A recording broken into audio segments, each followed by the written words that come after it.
when you mess with Mother Nature by suppressing interest rates, there is a price to pay, and that is you create distortions in asset prices and misallocations of resource and capital. What I mean by that is, what's your house worth at 3% versus 9% on a mortgage? A hell of a lot more. And resource and capital. If you're a company thinking of why they're laying people off, if you think interest rates will stay next to nothing forever, sure, let's expand. Let's build another wing. Let's buy that other company. Let's add a division. Let's hire 40 more people. And then all of a sudden rates go way up and the cost goes way higher and your business goes way lower. What do you do? You're screwed. So But the you're Fed is in screwed. the Fed's in a corner. They can't raise rates anymore. They cannot do what they traditionally have done. They've already, I mean, this is what's quietly. But right, what happens if you don't? If you don't, that means that you end up incentivizing more debt and destroying the value of the currency, because you, They're in a corner. that's right. They're damned if they do, they're damned if they don't. And that is why the most important thing to take away from all of these videos we do is whether you buy gold or silver from Miles Franklin, I hope you do. But if you don't, buy assets. You need to own assets right now, period. That's right. Um, if you own currency, you're dead in the water. And you can measure anything going back 50 years. Take any asset, anything that you would own, your house, a car, anything, measure it in ounces of gold, and the price is collapsing. Measure it in dollars and it's going through the roof. The dollar is dying. And the problem is that we measure things in terms of dollars, measure it in terms of ounces of gold. And the interesting thing about this, the new BRICS unit currency that they're using, they are measuring each currency. So it's a basket of 40% gold, 60% currency, BRICS plus currencies.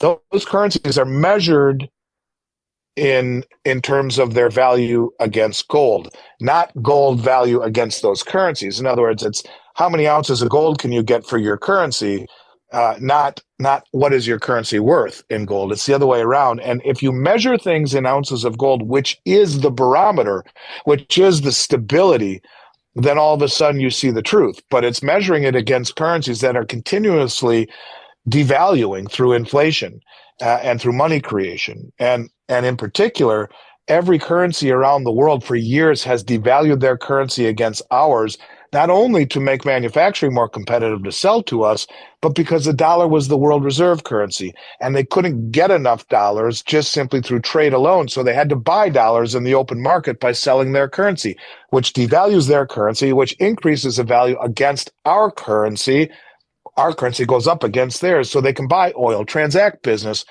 And so it's been a faulty measuring stick. Why measure the value of your currency against a basket of horse crap currencies that are continuously devaluing against yours? No, measure it against gold and you see the light very quickly. You see the truth. That's right. And that's what these What is nations are really doing happening. And they've been suppressing it for so long. It just, they're not doing it. I for just that don't. reason, to And mask.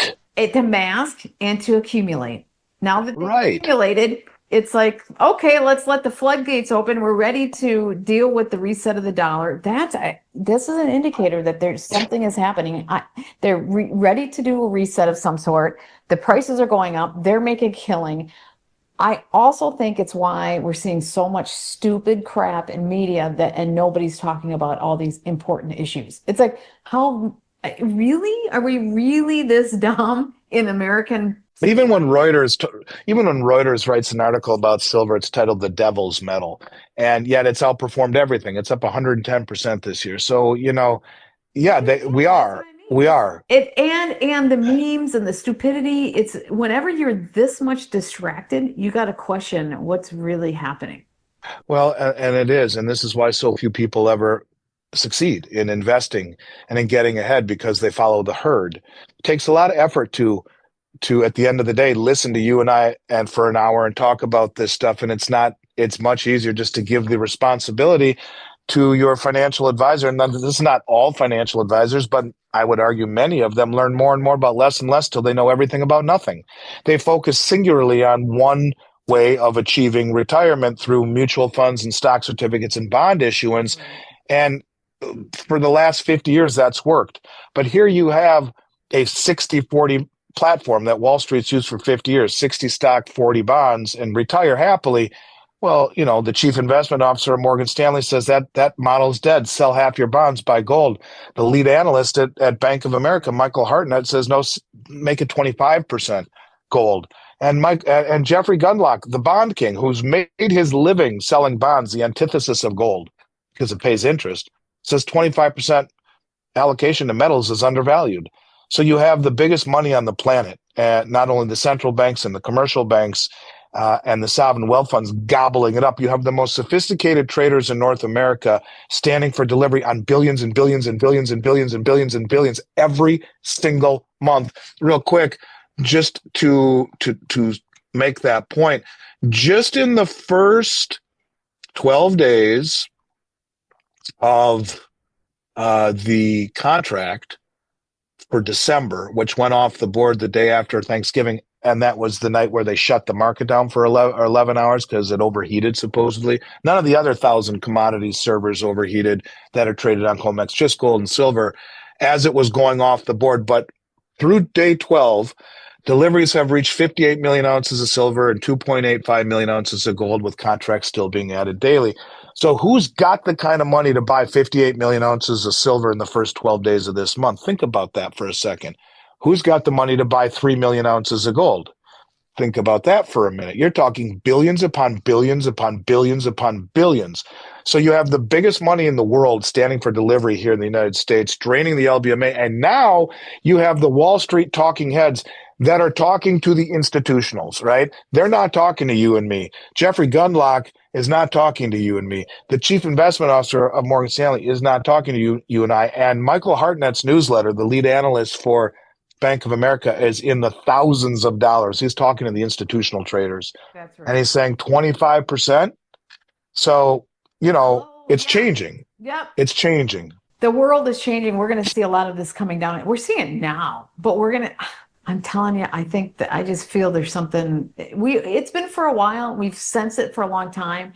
I just think it's coming. 2026 is going to be. One last thing I want to bring up to you. Have you and I have talked about the theory that maybe Trump is out to get the European central bank, commercial banks and central banks, about he believes they were involved in the color Talked about revolution and the yeah. election interference? Tell me So more. I've talked a lot about how it makes sense, the things that he's talking about.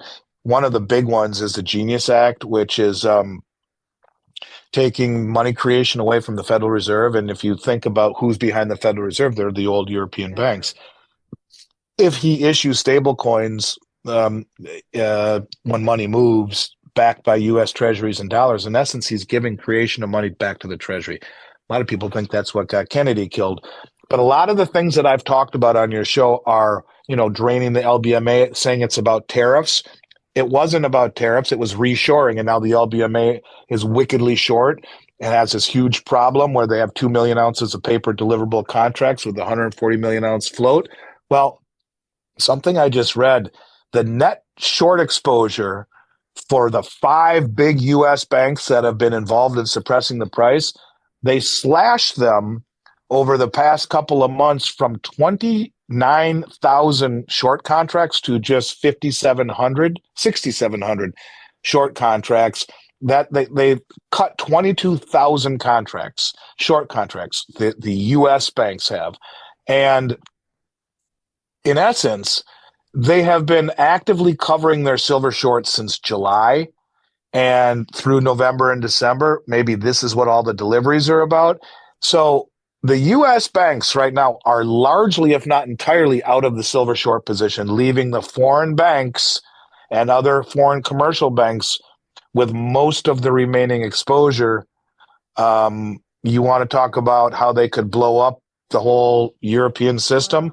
If one of these banks has a delivery failure that starts to really gather steam, and all of the European banks are tied together systemically, and the Bank of England is where it's all held, and the Bank of England at the LBMA is way rehypothecated, meaning selling those 140 million ounces so many times that you have 2 billion ounces of contracts that could stand for delivery. It's an interesting theory to think, Well, no, is but he really doing this? the that's where Martin Armstrong's AI program does make sense. He follows where all the money flows in and out of every country and all the different economic flows. And he's saying January, February, it's going to start blowing up in the EU. He says the EU is not going to survive through 2030 based on the financial exits of money, and that they want war so bad. It's not even funny. They threatened to dump $2.4 trillion of dollars on Trump. There's a lot more. It's almost a complete blackout, that threat. Although the Indian Financial Times, their largest financial reporters, or newspaper reported on it, and other big players around the world reported on it, but it's a complete blackout in the United States that happened. I think there's going to be a lot of things happening in the EU. I think the EU is going to die, and I think war is going to explode in that region. Yeah, well, let's hope not. But it wouldn't surprise me. All these things, you put them all together. Martin Armstrong is an awesome, smart man. I know you've had him on your show a few times. I have too, and what a genius. But yeah, I mean, it points to it. It points to the fact that the U.S. that Trump and What you were the just old saying, guard, the money, they're yes. battling against each other. And Tom Luongo is the one who opened my eyes to this. And his theory is that it was that Trump believes that they were involved in election interference in the color revolution to keep him out of office, and I he's think getting back at him.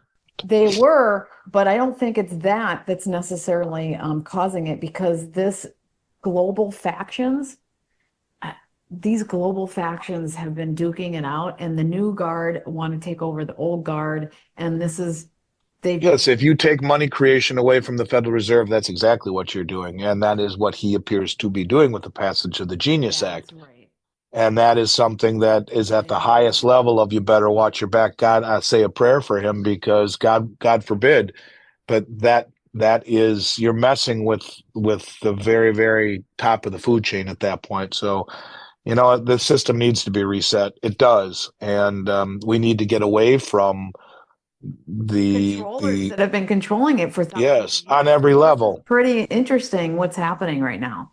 And It is. it's a blackout in the US media, which is really weird. Most of my information I get from scouring search engines and websites that are not in the United States. That's You get a far better realistic appraisal of what is happening.